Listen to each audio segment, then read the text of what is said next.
келесі есеп. Түбір асты 2 плюс түбір асты 2 қосылған түбір асты 2 барлығы түбірдің астында, бір-бірінің астында. Осылай шексіз кете беретін санның мәнін есептеуіміз керек. Бұл санды есептеу үшін осы санды, берілген санды біз қандай да бір А деген әріпке теңестіріп алайық. Одан кейін теңдіктің екі бетінде, екі жағында квадраттаймыз. Квадрат, квадрат. Сол кезде бізде не шығады? 2 қосылған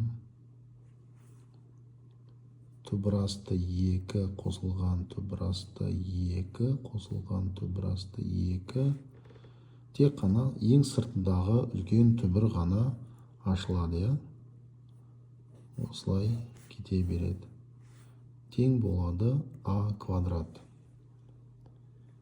Енді мына тұрған сан бұл да Аға тең. А санына тең. Біздің мақсатымыз А саны неге тең екенін табу. Орнына қоятын болсақ, 2 қосылған А тең болады А квадрат. Бұлай шексіз кете беретін сандарды осылай А деп белгілеуге болады.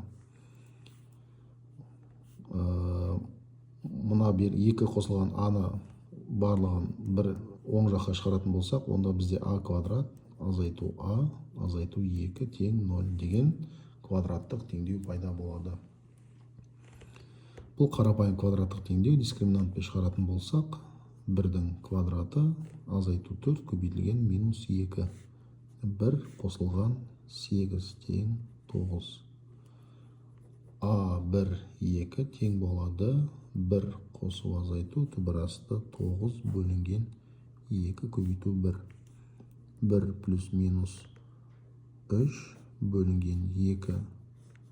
Егер 1-ге 3-ті қосып 2-ге бөлсек 2 шығады, 1-ден 3-ті азайтып 2-ге бөлсек минус 1 шығады.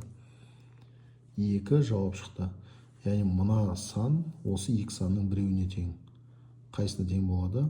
Бізде квадрат түбір әрқашан 0-ден үлкен. Одан кейін түбірдің астындағы сан 2 плюс болғандықтан ол 1-ден үлкен.